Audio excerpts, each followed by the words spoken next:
let's switch over, check out the bracket, talk about the American League side of things, where the Houston Astros are facing the New York Yankees, the matchup that we all envisioned months and months ago. Yeah.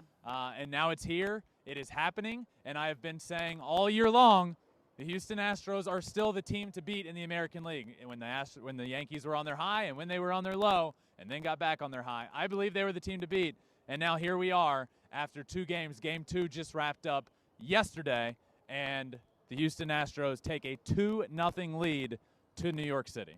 They look well-rested and sharp, the Astros do, and the Yankees look worn out and tired and are making excuses, like really lame excuses as to why they are winning. They're losing ball games, something about the roof, something about not good luck. It's like just show up, play the game, put runs across the plate. Look, you're the New York Yankees. Yeah. Right? You're the New York Yankees, and in case everybody in the world hasn't heard, they have 27 rings. It is quite the winning history they have there.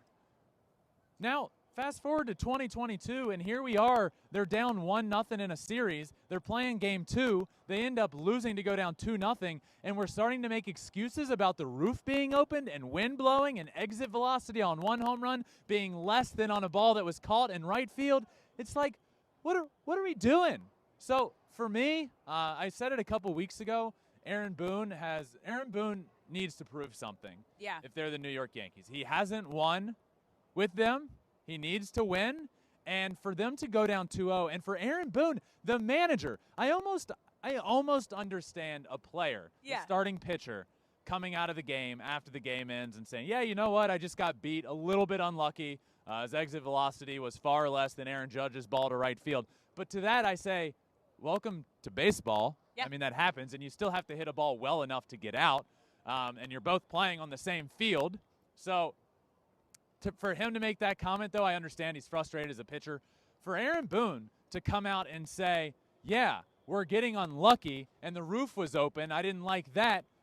No, you should be the manager saying, we're not hitting. We have 30 strikeouts in 2 games. We need to hit better, and we are not going to beat the Houston Astros if we can't stop striking out. It has nothing to do with the roof or where the wind is blowing. It has to do that your team isn't hitting the Houston Astros pitchers. And as the manager of the New York Yankees, he should have come out and said that. So what do they need to do? Hit. 3 keys, what they need to do to win game 3. One would be Gerrit Cole needs to be Gerrit Cole, right? You weren't able to line up your rotation how you wanted to because of the way the ALDS played out. Game 5, and then it got delayed. So you're not able to line up your rotation, right? So you don't get Gerrit Cole for a game 1 or 2. What's worst case scenario when that happens? You go down 2-0 to the Houston Astros. Now what do? You have to turn the page. You have your guy on the mound to turn the page. So there's nobody else that you'd rather turn to in a situation like this than Gerrit Cole, who is dominant and a true ace. Now you have him on the mound in game 3, and he needs to be the dominant Gerrit Cole. What's your second key? And number 2, get an early lead. I talked about this a little bit earlier. Yeah. The importance of getting a lead early on in a playoff game. Look, the statistics this year are wild. If you get a lead early in the game, right? If you're the team that scores first, you're winning over 80% of games. Whoa.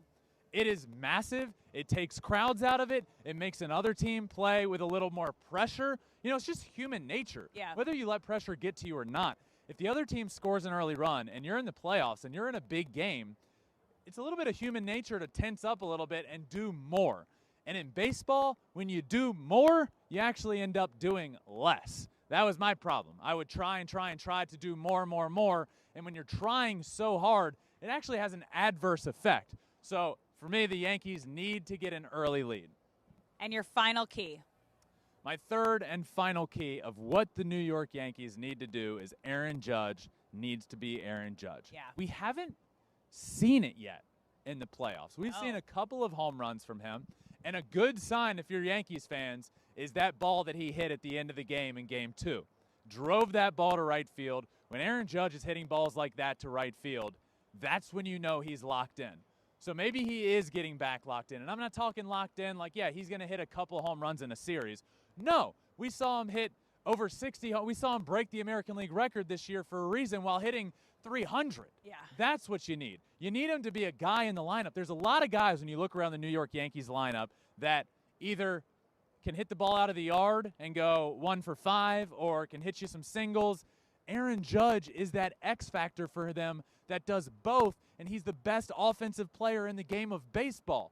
That's what they need, is Aaron Judge to be Aaron Judge. That's where it really makes you think, did he get an emotional hangover after those last 2 weeks of the regular season, really trying to chase and beat that record? Because as you said, he had one of the best offensive seasons ever and best last 2 months of the regular season, and then he hasn't been able to do anything in the postseason. So, yeah, hopefully he can turn it around at home. But let's switch over to the other team, the Astros. What are the 3 keys that you need to see? So the Astros have a 2-0 lead. Yeah. Right? But how many times have we seen this, especially the Houston Astros in recent memory? 2019, they did it a little bit in reverse. It was home, away, home. You know, they didn't win a home game, but they also didn't lose a road game. This is important here. Yes, they won both home games, but now you're going on the road for 3 games where, let's say you let your guard down. Yankee Stadium. Next thing you know, you're in the middle of Yankee Stadium. Yeah. You're getting your doors blown off. You lose all 3 games, and then you go back home with your backs against the wall. So they can't let that happen. My first key is the guy that starts it all off for the Houston Astros and the guy that will be starting off the game, Game 3 in New York Stadium. The first pitch will be to him, Jose Altuve, who hit 300 on the season and has been one of the best players in the game of baseball since he came into the league. He doesn't have a hit in the playoffs. That's crazy. So, yes, it's flown to this point. They end up sweeping the Seattle Mariners. They've won 2 in a row against the Yankees to start the season. This is their biggest test yet in the playoffs, is on the road in Yankee Stadium. And you can't go in there and win this series in New York. If the Houston Astros want to win the series in New York and not get it back home, Jose Altuve is going to have to bust out of his slump and start getting some hits, and I believe he will. Altuve is a gamer, and I think he gets out of this. That's just kind of the rule of thumb for the postseason. Your great players have to be your best players on the field to help take you to that next level. All right, what is your second key for the Astros? My second key is simple. The pitchers need to keep doing what they're doing. Okay. Look, they're up 2-0. And I don't think you can say it's because the bats have been on fire. I mean, you look at the last game, Alex Bregman hits that 3-run home run, and that's pretty much the ball game. Yeah. It is the ball game. Their pitching has been dominant, right? From Justin Verlander to Framber Valdez to the bullpen. What more can you want? And that's why the Astros are so good. They have the best pitching staff from starting pitcher number 1 to the closer in all of baseball. And I have no problem saying that. And I had a point that I was talking about. We all went out to dinner last night as a team, and we're watching the game too. And I said, Framber Valdez has to be the most underrated starter in the league. We saw him break the all-time quality start streak during the regular season this year. And the reason that I think he is so underrated is because of Justin.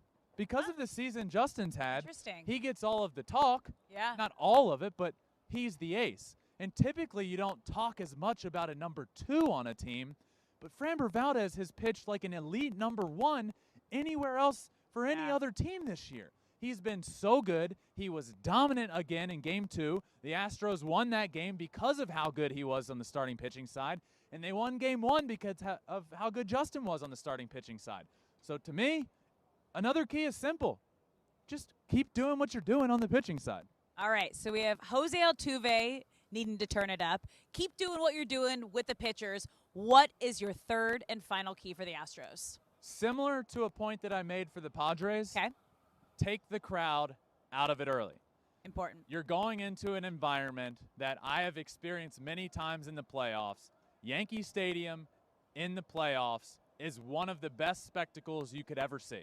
It is magical, it is special, and it can get to you. Now, is it going to get to the Astros? Probably not. I mean, they've experienced that so many times over the years, but it can. Get an early lead, take them out of it.